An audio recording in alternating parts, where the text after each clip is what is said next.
우리 민족의 명절 설이 다가옵니다. 지난 갑진년 한 해 정말 고생 많으셨습니다. 이제는 내란 우두머리가 된 윤석열과 배후 조종자인 배우자 김건희가 부단히도 국민 속을 썩였습니다. 윤석열은 지난해 4월 총선에서 대파 한 단 875원이라고 했고, 김건희 씨 명품백 수수에 박절하지 못해서 그랬다라고 말해 국민 복장을 뒤집어 놓았습니다. 3.1절, 제헌절, 8.15 등 국가기념일에서 반국가 세력 운운하며 야당과 시민사회, 언론을 겁박했습니다. 급기야 내란을 일으켜 온 국민을 아연실색하게 만들었습니다. 안녕하셨습니까? 라는 인사말이 무색한 한 해였습니다. 조국혁신당이 앞장서서 윤석열 탄핵을 이끌어냈지만 국민은 여전히 마음을 놓지 못하십니다. 최근 여론조사를 보면 내란 동조 세력은 결집하고 진보 세력에게는 마음을 주지 못하는 국민이 늘고 계십니다. 그저 송구할 따름입니다. 윤석열 정권 치하에서 국민의 삶은 더 힘들어졌습니다. 지하철역 입구에서 콩과 깻잎을 파시는 어르신의 깊게 패인 주름, 취업을 못해 전세 사기를 당해 애간장을 졸이는 젊은이들, 부모님을 요양병원에 모시고 간병비로 허리가 휘는 중년 세대, 내란 사태로 연말연시 특수가 사라져 닫아야 하는 식당 주인들, 모두 내 이웃이고 우리 가족 중 한 명입니다. 이들은 모두 절벽 끝에 매달린 신세입니다. 국민을 구하는 방법은 하나입니다. 내란 종식, 내란 세력 척결입니다. 윤석열과 내란 세력은 헌법과 법률을 무력화하고도 정당했다고 큰 소리를 칩니다. 윤석열은 무도, 무능, 무책임한 자임이 매일 새롭게 증명되고 있습니다. 그는 조 바이든 대통령에게서 받았다는 명패를 자랑했습니다. The buck stops here. 여기서 모든 책임을 진다. 이렇게 새겨져 있습니다. 그런데도 윤석열은 헌법재판소에서 내가 지시한 적 없다. 부하들이 다 했다. 이렇게 발뺌하고 책임을 떠넘깁니다. 동네 깡패의 의리조차 없는 자입니다. 민주적 리더십을 쌓을 기회가 없는 극우 정당이 낳은 괴물일 뿐입니다. 박근혜 탄핵 당시 촛불 시민은 일상의 삶을 바꾸기를 희망했습니다.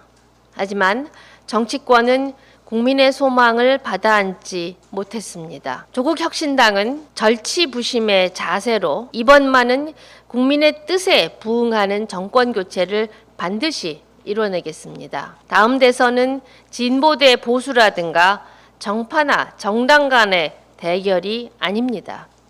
헌정 질서를 물랑케 한 내란 극우 세력과 헌법을 지키고자 했던 민주 진보 진영의 대결입니다. 다시는 몰입에 같은 내란 세력에게 정권을 내어주지 않겠습니다. 국민으로의 완전한 정권 교체를 이루겠습니다. 국회를 지키러, 민주주의를 지키러 응원봉을 들고 나왔던 시민들이 하루하루 평범한 일상을 살 수 있도록 지켜내겠습니다. 완전히 새로운 대한민국, 다시 태어나고 싶은 나라 대한민국을 조국혁신당이 만들겠습니다. 이제 곧 그 로드맵과 구체적인 정책 제안을 하나씩 내놓겠습니다. 지켜봐 주시기 바랍니다. 올 을사년 새해 복 많이 받으십시오. 감사합니다. 헌재 재판관 미임명 권한쟁의 심판 공개 변론이 어제 열렸습니다. 헌재는 이날로 변론을 종결하고 재판관 8인의 심리를 거쳐서 추후 선고기일을 지정할 방침이라 밝혔습니다. 최상목 대행의 재판관 변칙 임명으로 대통령 탄핵이라는 중차대한 사안에 대한 헌재의 심리와 결정에 차질이 빚어져서는 안 될 것입니다. 헌법재판소는 조속히 권한쟁의 심판을 마무리 짓고 구인 체제 완전체에서 대통령 탄핵 심판 결정이 이루어지도록 해야 할 것입니다.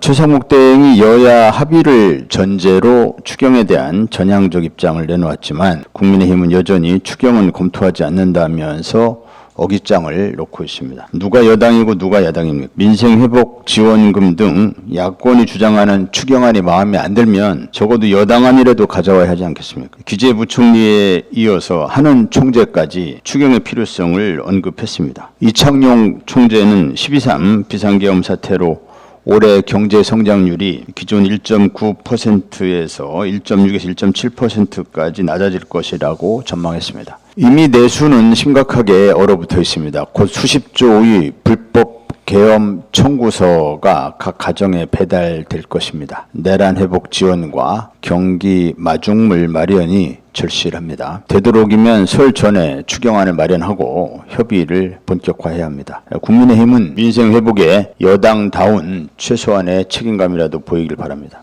검찰의 못된 버릇이 또 도졌습니다. 김성훈 경호차장에 대한 경찰의 구속영장을 반려했습니다. 검찰에 납득할 수 없는 영장 불청구, 이것은 어제 오늘 일이 아닙니다. 검사의 영장 청구권 독점 규정이 5.16 쿠데타의 산물입니다. 영장주의의 본질은 법원이 발부한 영장이라는 것입니다. 검사는 경찰이 신청한 영장에 대해서 법원의 심사 기회를 박탈해서는 안 됩니다. 전 세계 어디에도 유례가 없는 헌법상 검사의 영장 청구권 독점 규정은 개헌 시에 반드시 삭제되어야 합니다. 김성훈 차장은 경찰의 출석 요구에 3번 불응하고 증거인멸까지 시도했음에도 불구하고 구속영장이 청구되지 않았습니다. 그리고 멀쩡하게 경호처로 복귀했습니다. 학교폭력의 가해자를 같은 교실에 다시 집어넣은 것과 다름없는 상황입니다. 김 차장은 경호처를 사병 집단으로 전락시키고 평소 시대착오적인 황제 경호를 일삼대다가 체포영장 집행 저지 과정에서 윤석열의 총기 사용 검토 지시에 알겠습니다라고 답변한 매우 위험한 인물입니다. 김성훈 차장은 복귀하자마자 보란듯이 공수처의 압수수색을 또 거부했습니다. 체포영장 집행에 협조했던 경호처 직원들은 김성훈 차장의 보복 인사가 있을까 두려움에 떨고 있습니다. 복수를 예고한 가해자를 피해자 곁으로 다시 돌려보낸다는 것은 마음껏 복수하라는 그런 용기를 불어넣어주는 것과 다를 바 없습니다. 이후 경호처에서 만에 하나라도 불미스러운 일이 생긴다면 검찰은 이에 대해 책임져야 할 것입니다. 그리고 경찰은 김성훈 경호처 차장에 대해서 구속영장을 반드시 재신청하고 검찰은 이번에는 반려하는 일 없이 법원의 심사를 받을 수 있도록 법원에 청구해야 할 것입니다. 아울러 개헌 시에 검찰 영장 청구권 독점 규정은 반드시 삭제되어야 한다는 점을 다시 한번 강조합니다. 이상입니다. 뭘 믿고 저런 짓을 하는가? 구구 유튜버와 정광훈 그리고 법원을 침탈한 이들을 보며 한 생각입니다. 결국 그들이 믿은 건 그들이 수년간 봐온 현실이었습니다. 김학의, 나경원, 권성동, 곽상도 검찰과 윤석열의 편에 서기만 하면 불법이 용인되는 것을 보았기에 극우 세력이 겁없이 이런 짓을 한 것입니다. 즉 법원 폭동의 배경에는 검찰과 윤석열이 있습니다. 보수 언론도 자유로울 수 없습니다. 조선일보는 1월 7일에 이어 어제 또다시 헌법을 유린하고 내란을 선동하는 전면 광고를 실어주었습니다. 8인의 헌법재판관에게 경고한다. 중앙선관위가 외국인 연수소를 비밀 운영하며 중국과 연계하여 전 세계 부정선거에 개입하고 있는 혐의가 드러났다.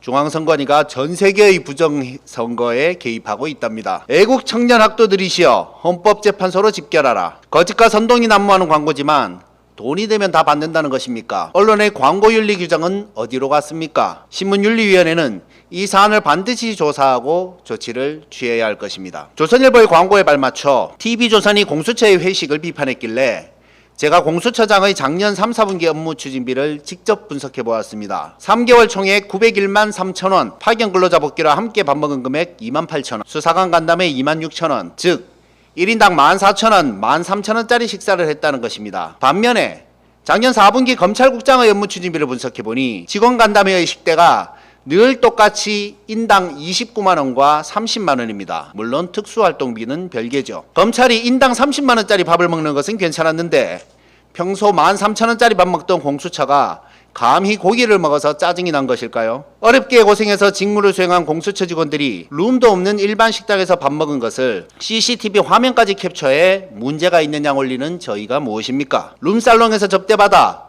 99만 9천 원 불기소 세트라는 비판을 받은 검찰의 제 식구 감사기를 강하게 비판한 적은 없지 않습니까? 왜 검찰의 룸살롱은 되고 공수처의 식당은 안 됩니까? 검찰은 유시춘 이사장이 직원들과 식당에서 사용하려고 5천 원짜리 식권을 산 것을 청탁금지법 위반으로 기소했습니다. 이사장이 부하 직원에게 청탁한다는 개똥 논리도 어이가 없지만 5천 원짜리 구내식당 밥 사주고 청탁하면 될 일도 안 될 텐데 조선일보가 이런 기소에 대해서 비판한 적이 있습니까? 미치광이 윤석열에 동조한 검찰과 보수 언론, 당신들이 극우에 일조한 결과로 대만 언론인에게 너네 나라로 꺼지라는 부끄러운 소리를 외치는 이들이 생겨났고 지나가는 외국인 임산부를 구타하는 충격적인 일이 벌어진 것입니다. 세계에서 여행하기 가장 안전한 나라 중 하나로 꼽히던 대한민국을 망친 것은 당신들입니다. 부끄러운 줄 알아야 사람입니다.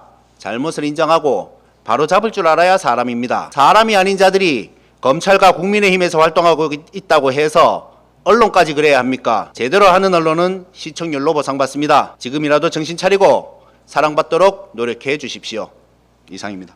최고위원 서왕진입니다. 곧 설날입니다. 2025년 을사년 새해 복 많이 받으시기 바랍니다. 12.3 이후 모든 국민이 불안과 피로 속에서 지내고 있습니다. 설 연휴만큼은 가까운 분들과 함께 따뜻하고 정 넘치는 시간 보내시길 기원합니다. 새해가 밝았지만 한국 경제는 여전히 안개 속에 있습니다. 계엄 후폭풍에 트럼프 2기 출범에 따른 불확실성까지 우리 경제는 국내외 이중 충격에 직면했습니다. 국내적으로는 12.3 내란 사태와 이에 따른 헌정 및 사법 질서의 불안정이 가장 큰 충격을 주고 있습니다. 한국은행 분석에 따르면 12.3 계엄의 여파로 GDP에서 6.3조 원이 증발했습니다. 소나타 22만 5천여 대를 더 팔아야 메울 수 있는 규모입니다. 기획재정부가 발표한 2025년 1월 경제 동향은 국가적 위기의 민낯을 보여줍니다. 환율과 물가는 끊임없이 오르고 고용, 소비자 심리지수, 외국인 방문자 수는 가파르게 떨어지고 있습니다. 100 이상이면 경기 호전, 100 미만이면 경기 악화를 뜻하는 소상공인 체감 경기지수는 2024년 11월 62.4에서 12월 53.7로 떨어졌습니다. 가뜩이나 얼어붙은 경기에 찬물을 끼얹은 주범이 다름 아닌 12.3 내란 사태였음이 이 지표에서도 드러나고 있습니다. 국제적으로는 트럼프노믹스 2.0이 몰고 올 국제 통상과 산업 정책의 불확실성이 또 다른 큰 충격으로 다가오고 있습니다. 올해 들어 1월 20일까지의 수출액은 전년 동기 대비 5.1% 감소했습니다. 아직 트럼프 2기의 경제정책이 본격적으로 시작되지 않았음에도 우리 수출은 벌써 주춤하고 있습니다. 트럼프 대통령이 중국에는 60%, 나머지 국가들에는 10에서 20%의 관세를 부과하겠다는 이 폭탄 카드를 쥔 채 4년 임기를 시작했습니다. 취임 직후부터 여러 행정명령을 쏟아내고 있는 트럼프가 이 관세 카드를 어디까지 내놓을지 알 수 없는 불확실성이 수출로 먹고 사는 한국 경제에 직격탄이 되고 있습니다. 이러한 국내외적 이중 충격에 얼마나 효과적으로 대응하는지에 한국 경제의 명운이 달려 있습니다. 국내적으로는 무엇보다 정치적 불안정성을 해소하는 것이 최우선입니다. 정치적 불안정성 해소의 첫걸음은 당연히 헌정 질서와 사법 시스템의 정상적 작동입니다. 탄핵 심리와 내란 범죄에 대한 수사가 정상적으로 진행되어 정치 혼란과 국론 분열을 조속히 해소해야 합니다. 또한 일부 감회감만 반영한 채 미완성 상태인 2025년 예산안을 하루빨리 완성하고 제대로 집행해야 합니다. 예산안의 완성은 신속한 추경을 통해 진행할 수밖에 없습니다. 조국혁신당은 이미 30조 추경안과 내란 극복 지원금 추진을 제안한 바 있습니다. 최상목 권한대행은 가당차는 간보기 정치를 중단하고 경제적 불확실성 제거에 앞장서야 합니다. 미국발 경제 불확실성은 더욱 어려운 과제입니다. 정부와 기업 그리고 여야가 총력 대응해야 합니다. 우선 트럼프 정부 초기에 한국 기업이 이미 진행한 반도체 배터리 등 분야에 막대한 대미 투자를 레버리지 삼아 트럼프 행정부를 설득하여 협력 체계를 형성해야 합니다. 이와 함께 급변하는 국제산업 통상 질서에 맞서 금기를 넘어선 우리의 산업정책 2.0이 필요한 시점입니다. 여야 정과 기업, 국민 모두가 힘을 합쳐야 합니다. 민생과 경제 살리기에 조국혁신당도 앞장서겠습니다. 감사합니다. 전국의 사립대학들이 줄줄이 등록금 인상 조짐을 보이고 있습니다. 서울시장이 조만간 지하철 요금도 150원 인상하겠다고 합니다. 그거 두 개 오른 게 무슨 대수냐고요? 직접 당사자인 청년들과 부모들이 느끼는 부담감은 큽니다. 지금 내는 등록금도 너무 부담이다. 알바자리 구하기도 힘들다라고들 합니다. 대학 졸업에도 취업이 안 되니 결혼하기도 내 집 장만하기도 어렵습니다. 이것이 요즘 청년과 평범한 가정의 현실입니다. 얼마 전 서부지법에서 난동을 부린 사람들 대다수가 20대, 30대 남성 청년들이라는 언론 기사가 있었습니다. 언론이 자극적으로 극우라는 단어와 MZ 남성 청년이라는 단어를 조합한 것에 대해서 상당수 남성 청년들은 불편해하고 있습니다. 비상계엄이 선포됐을 때 장갑차를 막은 것도 남성 청년이었습니다. 국회에서 정의로운 태업을 한 군인들도 20, 30대 남성 청년들이었습니다. 용산에서 순순히 물러나준 경호처 직원들도 남성 청년들이었습니다. 이 땅의 대다수의 남성 청년들은 대학 등록금과 생활비를 벌기 위해 알바를 하거나 자신의 꿈과 목표를 위해 공부를 하고 어려운 취업 시장에서 생존하기 위해 애쓰고 있습니다. 그런데 교묘하게 극우와 MZ 남성 청년들을 연결시켜 포레이마하는 경향들이 많습니다. 세대 갈등론을 깊이 들여다보면 문제의 본질은 계층 차이입니다. 비정규직 남성 청년의 적이 비정규직 여성 청년이 될 수 없습니다. 원룸촌 남성 청년의 적이 원룸촌 여성 청년이 될 수 없습니다. 쪽방촌 노인이 될 수도 없습니다. 그래서 저는 제안하고 싶습니다.